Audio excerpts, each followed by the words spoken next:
I have been living without a dining room table for far too long, so today we're gonna change that. Hello everyone, welcome back to my channel. If you're new here, my name's Tina and I'm a DIYer who is currently on a mission to complete her dining room. Last week I finished our powder room and you guys left me such great feedback on that makeover, so thank you so much for watching. But currently I'm working on the main level of our house and I have a big goal to finish that this year. We don't really have a dining room right now. We've just been sitting at our kitchen island and we basically eat there and also work there. So I think it's finally time that I have a proper place to actually sit and eat a meal at. I had my heart set on an oval table with some fluted legs. There are a bunch of beautiful options that you can find online right now, but none of them fit our space. They're all way too big, and honestly, it is just Brian and I out here. We don't really have guests over ever. So I did what every DIYer does, which is to go on Facebook and scour Marketplace for something to DIY. I was really hoping to just find an oval dining table and just take the top, flip it, and just make my own legs. But I actually found something that was even better and it was only 60 bucks.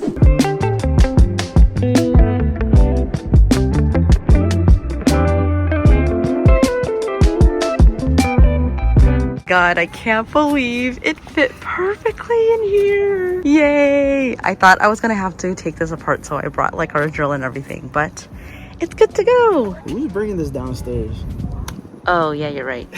Before we get into it, I need to thank Book of the Month for sponsoring today's video. I just got in my box for this month and I'm so excited about it. If you are a book lover or you're someone who wants to up your reading goal for next year, listen up because they have an amazing offer for new members. So if you haven't heard of them before, they basically streamline the process of choosing a book while sharing new emerging authors with a selection of books every single month. With the subscription, you are getting the best prices on new release fiction books, and these are hardcover. So you're getting a really good value on these. And I love that there is the little logo here because you're basically like in a big book club with everyone else. No matter what book you choose, it is going to be a good one because they actually have an editorial team that reads through all the books. They vet all of them and choose the best of the best so that it makes your job a lot easier in selecting it every month. Sometimes it's really hard just to choose the next book you want to read, but I love that I'm able to find different genres. You guys know I love a good romance, and Allie Hazelwood has been on my TBR for a while, so I got Check and Mate. And I also want to read more fantasy books, so I have Divine Rivals by Rebecca Ross. I've heard good things about both of these, so if you guys have read them yourselves, let me know what you think about them. You can actually get your first book for only $5, so I will have that link below for you. That is such an amazing offer, especially for a hardcover book, and it's honestly too good to pass up, so definitely check it out. This would also make such a great gift idea because then your recipient can basically get a little fun package in the mail every single month. There are a lot of benefits in becoming a member, so if you guys want to check them out, I will have my link below. And make sure to use that code so you get your first book for only $5. So here she is in all of her glory. You guys have probably seen her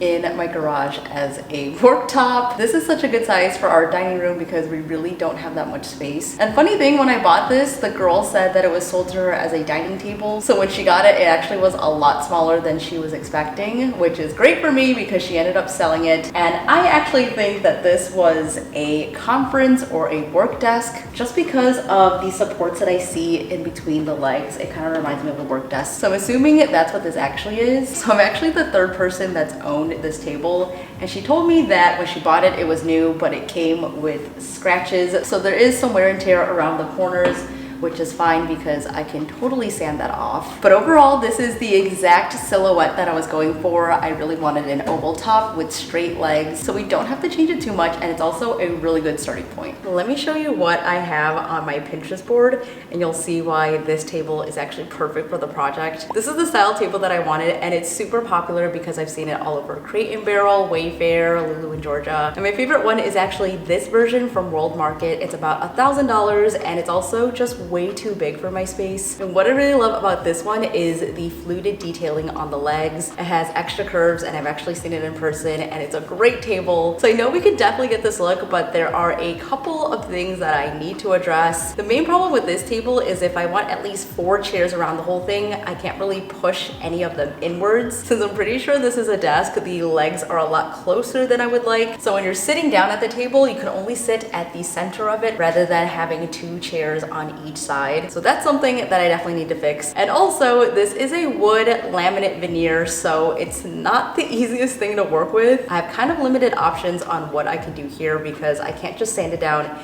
and just restain it and get rid of that red look. I don't know if you can tell on camera, but this table is super red. It's like a cherry red wood tone. That is totally not what we're going for, so I think my best option is probably to paint it. With that being said, I'm gonna start by sanding this and grabbing all the supplies so that we can make this happen. Giving this a quick sand is going to remove that top glossy layer, allowing it to receive the primer, and I definitely don't think that you should skip this step, especially working with laminate. I've watched some tutorials online saying that you could skip sanding if you use a really good primer, but even the primer that I'm using, I still would rather be safe than sorry, so definitely sand beforehand.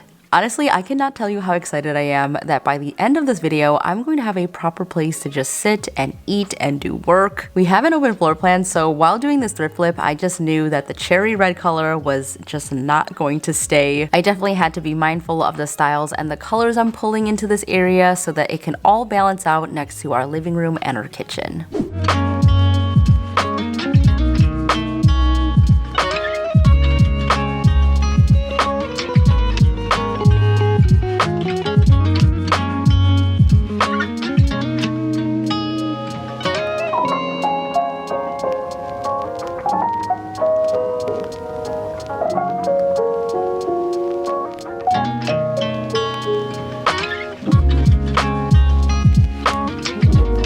Since there's literally no pull wrap around me and it won't be available for shipping until next week, I decided to see if there are any other alternatives. I saw a bunch of people on TikTok using bath mats. They're made of bamboo and they have that same wood fluted look. So that's a really good option if you're working with a smaller piece. I also saw someone using a runner. And then I got onto Amazon and I found a rug, which is actually perfect. Oh, that's blown out on the laptop. But this is actually cheaper than pole wrap. It looks almost the same. You also get a lot more material because it is a 5 by 8 foot rug. And usually when I buy pole wrap, it's only 16 inches by 8 feet, which you don't get a lot of. So I ordered it, it's coming in a couple of days, and I wanna test it out and see if it is a good alternative. This will be a huge win if it works out because it's easily accessible. It's also a lot more affordable, so fingers crossed that it works. We officially are on day 2 of this project, and after I painted the table last night, I realized that I have nowhere to actually work on and I'll have to go back to working on the floor. But this morning, Brian went out and actually surprised me with a picnic table, so I don't have to work on the floors. This is gonna be a great solution until I can get an actual work table again, but at least I won't be on the floors. And I also got 2 more of those folding shelves that I have in the workshop. The one that we have has been really great, so I decided to get 2 more and we're gonna use that in the garage as well. Today is a big cutting day, so I have all of my wood right here. These 2 are for the base, and then these bigger ones are gonna be for the arches. So let me cut the bases first, and then I'll show you guys how we are going to build the legs. How do you open this?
Mat is here. It's honestly bigger than I thought it would be.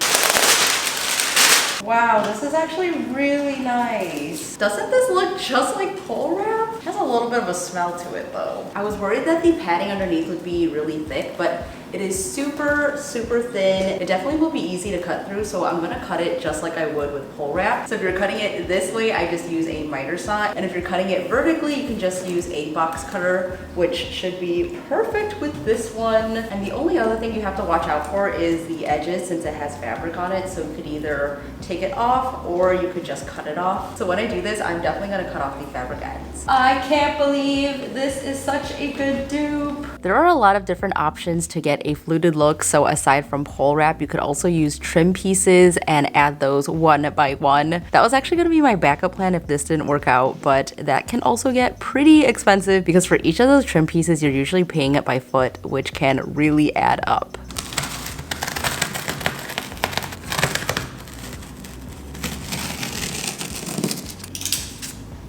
Now we have to measure how much we need, which honestly, just the piece I cut is more than enough, so I have a lot extra that I can use for a different project. Wrap it around. Can you guys see? This is what the table leg is gonna look like basically. Oh, this works perfectly. Wait, is this awful? Hello? And even cutting the vertical part is pretty easy too, because with pole wrap, you usually have to do it a couple of times, but this is cutting really easily with just one pass. Ta-da! We have one of the pieces for the leg. So if you can imagine, it's gonna basically wrap around each one of these and then also cover, oh shoot. I forgot about the back part. Oh no, I should have cut it a little bit bigger. Oh well, I have enough. Whisper in my ear, what I wanna hear. Yes, in my love, but that's what you are, you for real.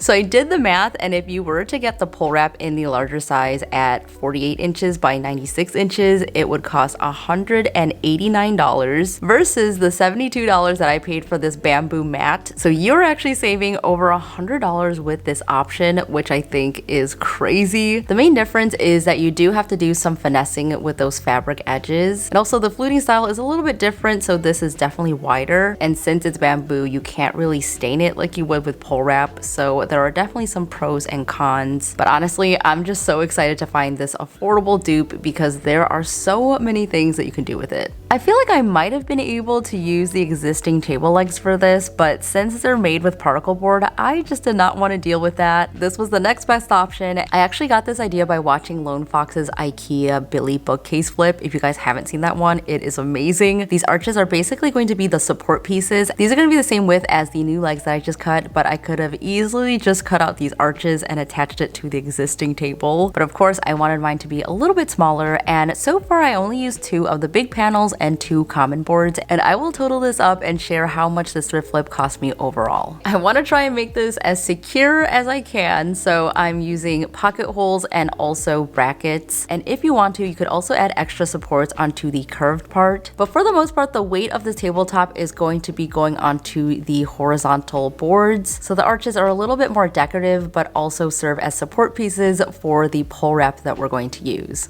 I just put the legs under here just to see how it would look, but honestly, this actually looks kind of cool. It's like having built-in shelving and storage if you want kind of like a retro, futuristic kind of look. Kind of cool.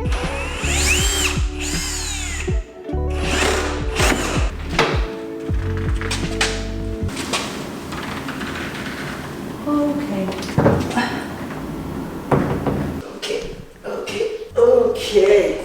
Woo! Lovely. Oh.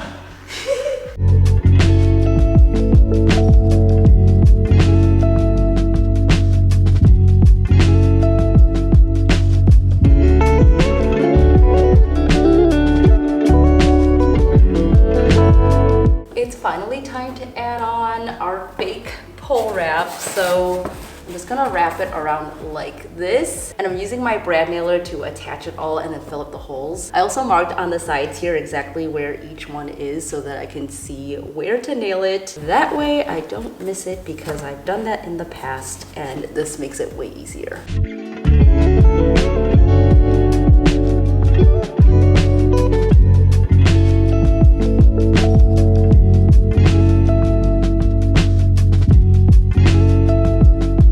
I'm using the color Tricorn Black from Sherwin and I also went with a semi-gloss finish so that it's going to be easier to clean. This paint actually hardens to give it a nice finish, and it also doesn't need a top coat, so if you need to do any touch-ups, you can always just sand it and then just paint where you need it to be. I debated going light or dark for this table, but since I plan to add more wood elements to the rest of the dining area, I decided just to go with black, and there is just something about black paint that just makes everything feel more modern. But I do realize that this means I will have to clean it more often because I've learned the hard way that dust just shows up so easily on black furniture.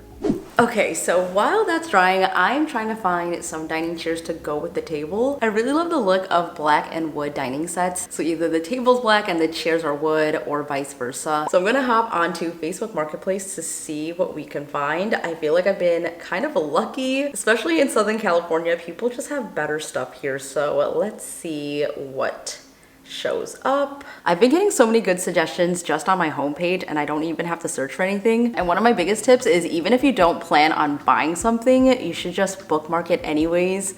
That way Facebook kind of is trained to know what you like, and then it'll start recommending you some pieces that you might be interested in. So even though I probably am not gonna get this chair, I'm still going to save it because it's totally a style that I like. Even on my homepage right now, look at these chairs.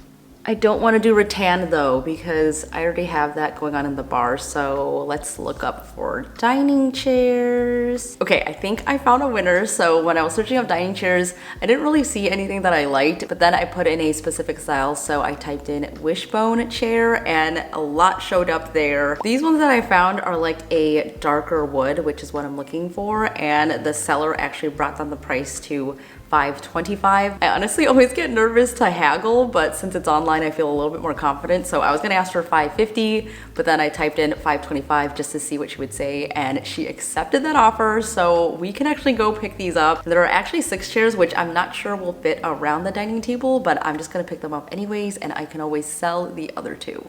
I'm so excited about them. So we're about to get some cash for these chairs, and Brian thinks it's a scam. I'm not gonna lie, I did. There's a huge discount on them, but we realized the people are rich and they don't care. Yeah, this is a nice area of town, so let's see if it's a scam or not. I'm pretty sure it's fine, and also we're just using our car and hopefully they all fit. One last thing, I thought about it and I realized it wasn't a scam because Tina and I have also sold a lot of furniture for like 50 to 60% off. And I also remember that people also DM Tina like, can I see proof? Are you sure? Yeah. Are these real? Are these this? So I get it. They seem trustworthy and they were very responsive, so I think it should be good. It was the cash only thing for me.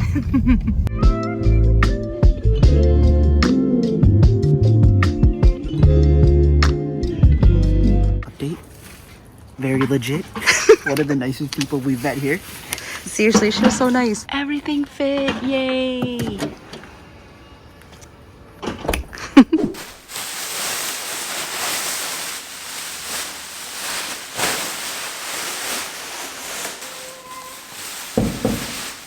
These chairs are literally brand new. She said that she bought them for like 170 or 180 bucks each, and I basically got them for half of that price. So these are perfect. I'm gonna set these all up and reveal to you guys the final table. Just a reminder, here is what we started with, and here is the after. It looks exactly like my inspiration, and this cost me just a fraction of the price. In total, this table cost me $253.21 to make, and if I only add up how much of the materials I used, because I do have a lot left over, the table would actually cost $202, which either way is such a great price, especially for the size of this table. I'm so thrilled with how it came out, and I just could not be happier with it. I cannot believe how good this turned out. It looks exactly like my inspiration photo, and I think it fits the dining room really well. And it's honestly such a happy accident that the pole wrap was out of stock, because now I have such a great alternative for such an affordable price, because I'm pretty sure if I did this with pole wrap, it would probably cost me another $70 to $80. This was an absolute win, but let me know what you guys think in the comments down below. There is still a ton to do down here, so if you haven't already, make sure to subscribe so that you don't miss out on future makeover videos. I have a lot more DIYs to do, so if you guys have any suggestions for the dining room, let me know in the comments. That is it for me today, guys. Thank you so much for watching. Stay inspired, and I will see you in the next one. Bye!